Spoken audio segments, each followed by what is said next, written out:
Новое радио. Новое радио. Новое радио.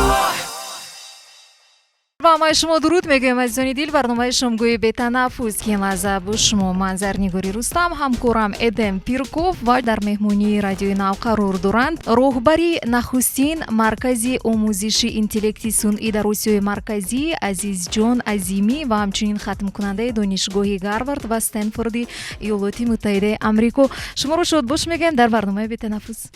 تشکر زیاد. خورسندم که امروز در اینجا هستم. مونی سلامت باشید. Как ваши дела? Все хорошо? Нормально, как у вас все? У нас все отлично, это новое радио «Волна 95,5 FM». Меня зовут Эдем Перков, и сегодня у нас в гостях Азиз Джон Азими, руководитель первого в Центральной Азии центра по изучению искусственного интеллекта Таджрабт и выпускник Гарвардского и Стэнфордского университетов. اینک ما خوشحالیم که شما به هر حال وقت پیدا کردید و مهمونی برنامه ما هستید. عزیز جان میگفتید که تو به همین درجه رسیدن چگونه فعالیت کاری شما آغاز یافت، چه خیلی شما توانستید که آموزش رو در ایالات متحده آمریکا آغاز کنید؟ در این باره میگفتید. من طی 12 سال است که در آمریکا زیست میکنم. اول باید ذکر کرد که من در شهر خوجند در لیسه آن وقت تاجیکی ترکی تحصیل میکردم. بله. و در سن 8 سالگی به صنف 7 داخل شده بودم. یکی من این فکت شاخوار است. به صنف 7. چه خیلی شد که یک بار به صنف 7 گذشتید؟ همین یادم هست که پدر و مادر دیدن گفتن که این فرزند وقتی که من 6 سال 7 سال بودم شوقش هست به این بسیار مثلا تلویزیون وقتی که میبیند به جای نمیدونم میکنه نوارها رو دیدن یه رنیوس رو تماشا میکنند. بعد گفتن که کومن معلم از کودکی عجیب بود. یک بسیار بود دوره شوق‌آور بود. بعد گفتم همین معلم رو کومن گیرم ببینم دانشش چطور است و معلمان خودشون توصیه دادن به پدر و مادر که فرزندی بالای قد هست گفتن و طبق اون توصیه که اونها دادن من اگزمین اکسترن رو گرفتم از وزارت معارف و اونها به من اجازه دادن که در سن 8 سالگی به صنف 7 روانه شوم. عجیب. یعنی که در سن 7 8 سالگی اگر شما به صنف 7 گذشته باشید آغاز خوندن تحصیل در مکتب شما از چند سالگی زبان انگلیسی رو آموختید؟ به نظرم 5 سال بودم که من آغاز کردم و از 5 سال وقت بسیار گذشت. خیلی مثلا در خونه یگان نفری بود که مخصوصا با شما با زبان انگلیسی مشغول میشد شما رو میآموزانید؟ به نظرم این فاکتوری اصلا مهم در اینجا اون است که من فرزند خردی هستم. 3 خواهر دارم. و شما توجه بسیار بود. بسیار هم بود از طرف هم مادر. یک دوستم در استنفورد شوخی کرده به من میگفت که داشتن 3 خواهر این مثل داشتن 4 مادر. درست میدونید واقعا درست زیرا که میگن جای مادر رو میگیرد. خب دوم مثلا از صنف 7 بعداً خونیش تحصیلی شما چگونه صورت گرفت؟ من در لیسه تاجیکی ترکی تحصیل به زبان انگلیسی رو به دوش گرفتم و بعداً در صنف 9 که بودم با دو دوستمون دو طلبگان لیسه تاجیکی ترکی شهر دوشنبه ما رفتیم به هیوستن با یک المپیاد بین‌المللی در ساحه انرژتیک. راه یافتن آسان بود و همین المپیاد برای رفتن در اونجا شروع کردن. ما یک المپیاد داشتیم در بین لیسه ترکی و من در اونجا غالب اومدم و از اونجا ما رو بعد روان کردن و در هیوستن باشد ما یک جای همچون یک کمانده که از تاجیکستان رفت جای اول رو گرفتیم و در همون وقت دو خواهر من در نیویورک زندگی میکردن. یکشون در سوی بکالور میخوندن دیگرشون در ماجسترا و والدین گفتن که خوب اکومنا یک نتیجه هست که این فرزند در تاجیکستان در بیرون از تاجیکستان یک نتیجه کاری خودش رو نشون داد. اکون وقت است که به نیویورک به خواهرش روانه کنیم و طبق همین من به مکتب نیویورک داخل شدم و بعد تا صنف 12 در یکی از مکتب‌های نیویورک تحصیل کردم. اون رو ختم کردم در سن 15 سالگی. بهترین. Немножечко отвлечемся от вашего образования и поговорим о штатах, в которых вы жили. Давайте.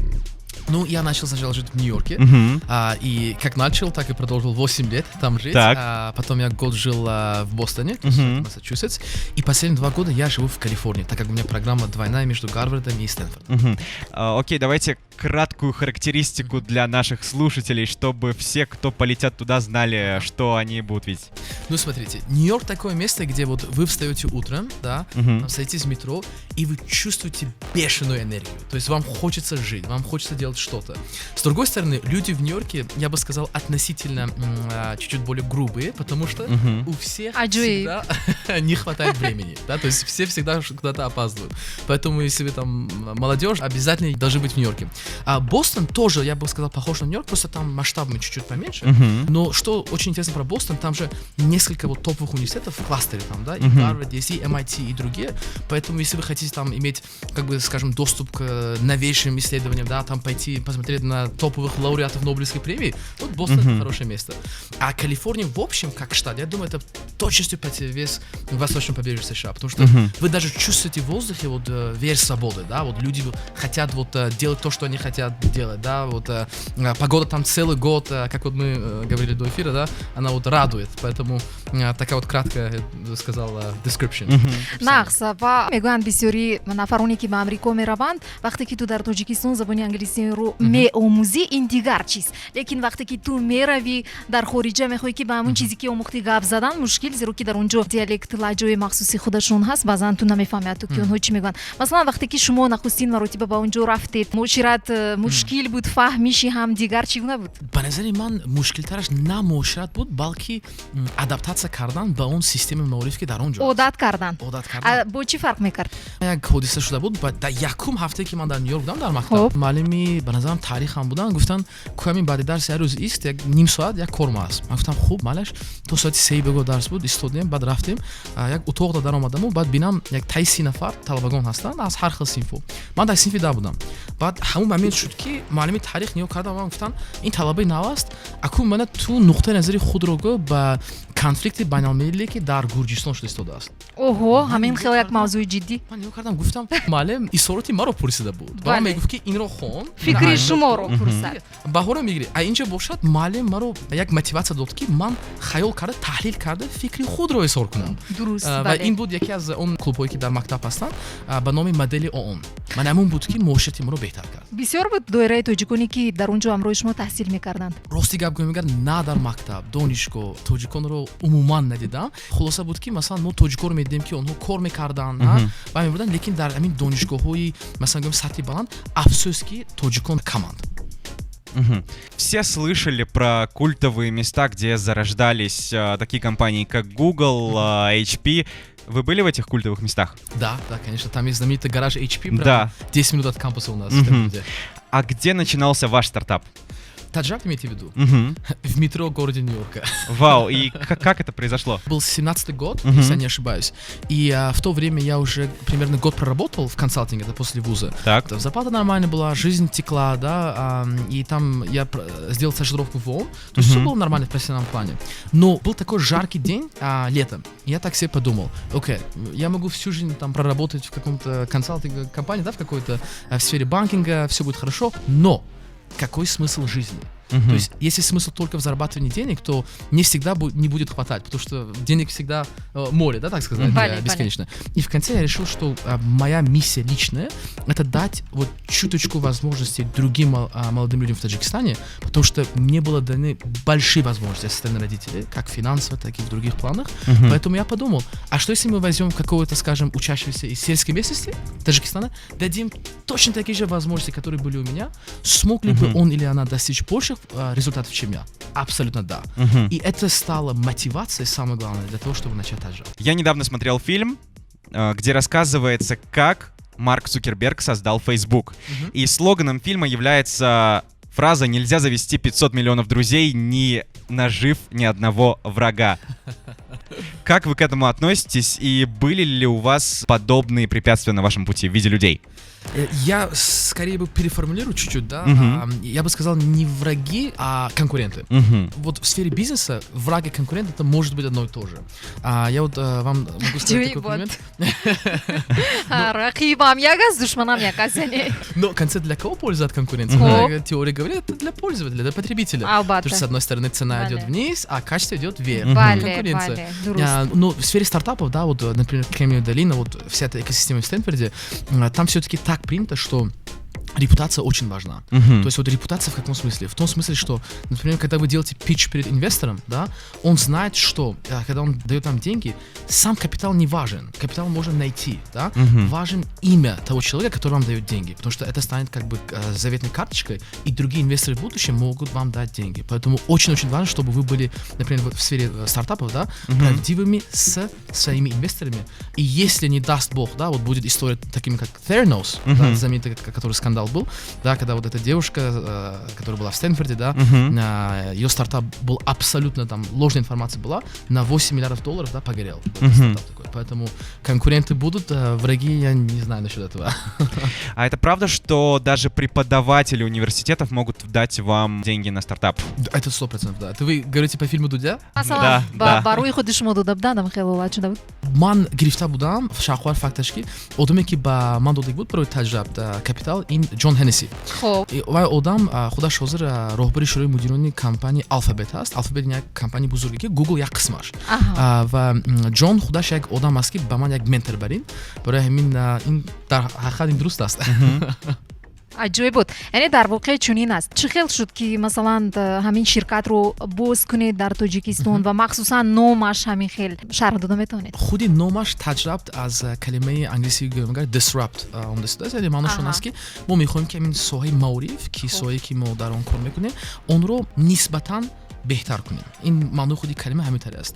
Акнун вақте ки мо нигоҳ мекунем ки чӣ тавр мо ду равии кор дорем. Як равияш ин дарсое ки он малакаи фикрони интиқодиро пешкаш мекунад ба талабагон.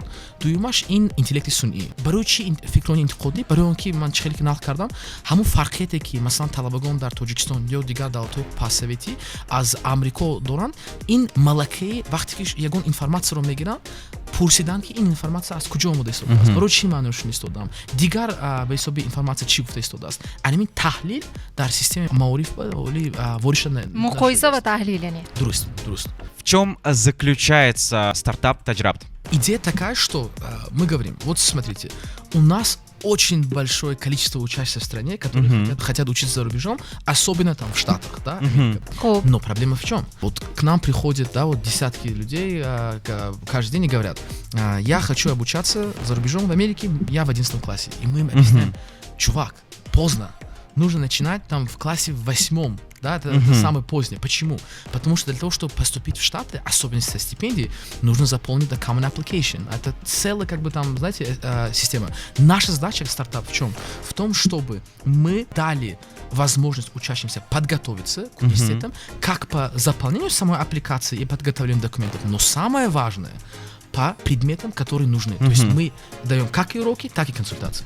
Вы являетесь руководителем своего стартапа, и как вы отдыхаете? У меня есть такое хобби — битбоксинг. Я его приобрел, когда был в школе еще, поэтому для меня вот битбоксинг иногда вот дает такие моменты отдыха, потому что просто вот формулируешь какие-то биты, и они абсолютно приходят ниоткуда, поэтому это один.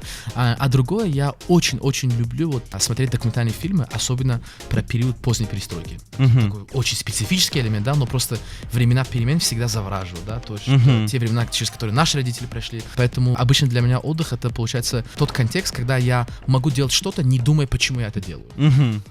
Это очень интересно. Немножечко о битбоксинге. Сколько звуков одновременно вы можете издавать? Может, попробую? Давайте попробуем. Месанҷи.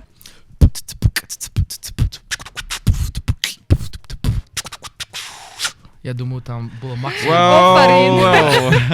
беҳтарин буд ба фикри Нужен ман. новичок все еще, поэтому. хуб чӣ хел шуд ки шумо ба рӯйхати Forbes фаромадед? Дар ин бора мегуфтед?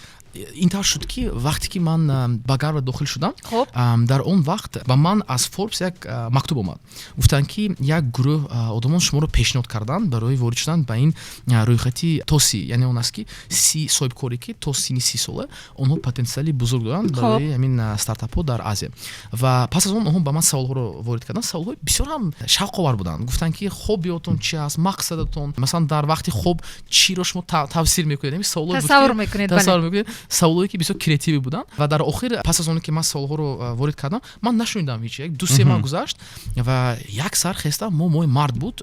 Дӯстам ба ман як линкро фисон сил карда, гуфт ки ина бен ту Forbes рӯйхатда ворид кард. Дар бинам агар рӯйхати ҳамина ворид шудагӣ, барои ҳамин вақте ки ман пурсидам ки чӣ тавр ман ба онҷо ворид шудам, онҳо нигоҳ карданд ба потенсиали Таҷрабт. Яъне диданд ки мо на танҳо як стартап ҳастем, балки мо ташкилоти ҷамъиятӣ. Яъне мо мехоҳем ки эффекти коркарди мо на танҳо ба онҳое ки масалан мизоҷони мо ҳастанд, балки ба ҷомеа бошад. Яъне вақте ки талаба ба дарсҳои мо мебиёд, фикрони интиқодиро пайдо мекунад, дониши худ, тавсии худро беҳтар мекунад, забони англисиро меомӯзад.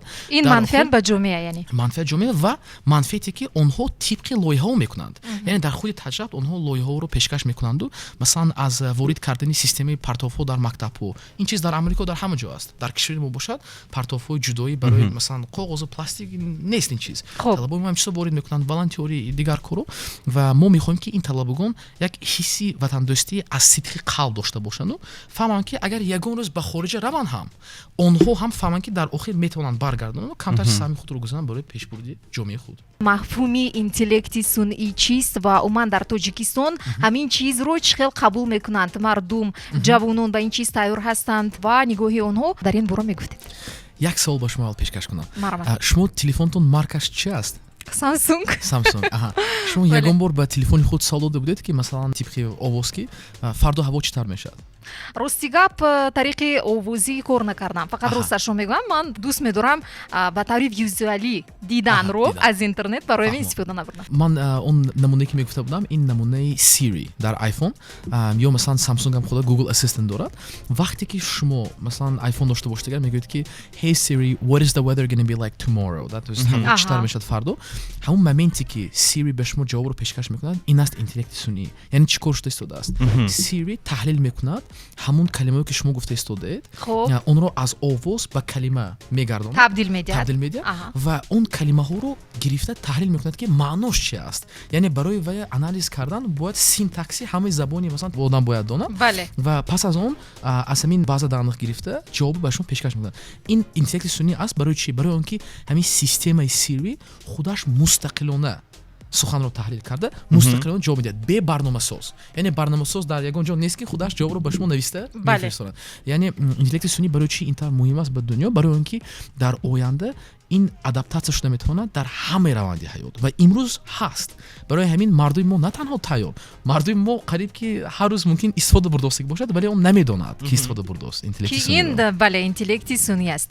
Хуб, чӣ гуна аст ҷавонон чӣ хел қабул доранд? Чун шумо ин лоиҳаро барои тоҷикистониён низ пешбинӣ намудаед, намеда? дуруст. Мо дар ҳамин таҷрибати AI якум раунди дарсҳоро ба итмом расонидем ҳафтаи гузашта. Пас аз 8 моҳи таҳсил талабагон 15 нафар гузаштан аз ҳамаи дарсон. Ин як формати эксперименталӣ буд. Мо гуфтем талабаҳоро шуморашро кам гирем барои дидан ки чӣ тавр онҳо дарсҳои моро ба худ мегиранд.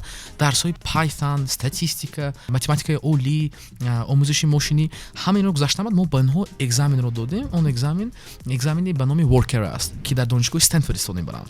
ва он экзаменро коргарони Google, Facebook, дигар ширкатҳо мегиранд. Дар охир мо дидем ки якчанд ҷавононе буданд аз ҳамин дарсҳои мо гузашта ки онҳо балли гирифтагишон дар охир қариб монанд буд ба бале ки ман якум сол коргари Google медорад.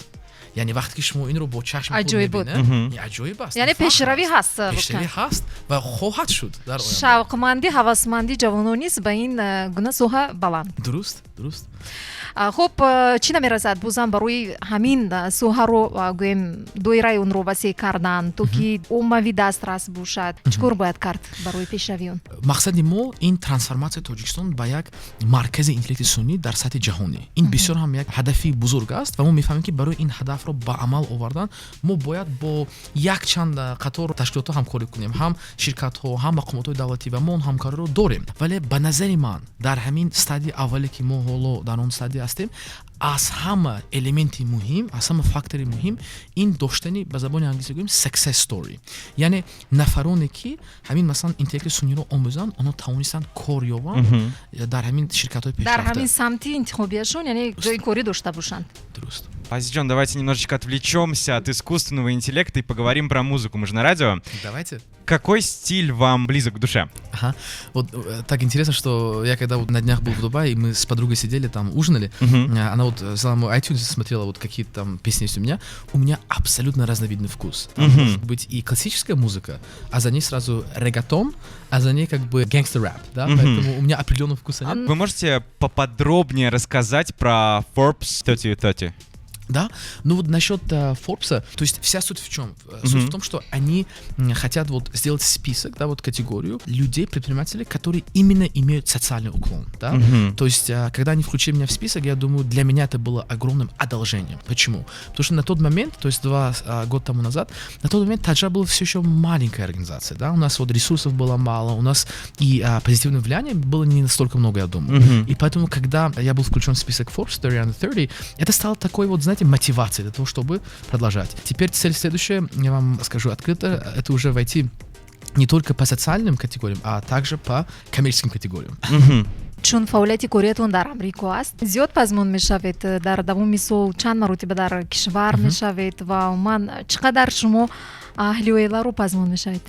аз ҳисоби он ки кори таҷраб бисёр ҳам кори чӣ гӯям мекунем интенсиви ҳаст. Ман ҳар сол 2 ё 3 маротиба ба ватан бармегардам, дар теми масалан 1 моҳ ё 2 моҳ меистам ва албатта аз ҳисоби он ки волидайн дар Тоҷикистон ҳастанд, барои онҳоро дидан бисёр пазмон мешавам. фурсате ки дар ин ҷо мегузаронед танҳо бо истироҳат мегузарад ё ки ба ҳар ҳол боз бо ҷавонон машғул мешавед, боз ҳамон кору таҷрибае ки доред? Зеро ки ман медонам вақте ки як нафар ҷавон ба зинаи муайян расидааст ба Тоҷикистон меояд, ҳатман ҷавонони дигар мехоҳанд ки бо ӯ дидорбинӣ кунанд, як чизи наве барои худашон гиранд, як чизи навро фаҳманд. Мешавад ҳамин гуна ҳолатҳо дар вақте ки шумо Тоҷикистон мешавед? дуруст. Ман рӯзи гузашта мо дар Parking Co-working Space дар ҳамин Душанбе як вохӯрӣ гузарондем бо ҷавонон. Бисёр хурсанд будам аз дидани ҷавонони шаҳри Душанбе. Саволҳои бисёрам танқидӣ додан, ҳам интиқодашон бисёрам хуб буд. Ман гуфтам ин намунаи он аст ки суҳбати хуб вақте ки одамоне ки ба шумо савол медиҳанд, саволашон мазмуни гапи шуморо фаҳмида баъд ин саволро пешкаш мекунанд. Ва албатта ман фардо ба Хуҷанд сафар дорам. Дар он ҷо ҳам аксарияти коримо ин пешбурди кори таҷа, барои ҳамин ба истироҳат вақт бисёр нест. Шояд шуморо мунтазир бошанд боз бо саволҳои дигари худ. Дуруст. дар охир таманниёти шумо ба ҳамаи ҷавонон, ба ҳамаи тоҷикистониён ки ин лаҳза радиои навро мустақиман гӯш карда истоданд, барои пешрафти соҳаи илм, барои пешрафти намин интеллекти сунъӣ ки мехоҳанд шояд дар оянда мисли шумо ба зинаи баланд баромада бошанд, чӣ кор кунанд ва чӣ тавсия медиҳед умуман? Я думаю, что вот для любого человека в молодом возрасте самое главное — это понять себя. Что я имею в виду? Вот скажем, когда к нам приходят в Таджаб, много говорят, что я хочу, например, чтобы мой ребенок изучал английский. А потом мы задаем вопрос, почему?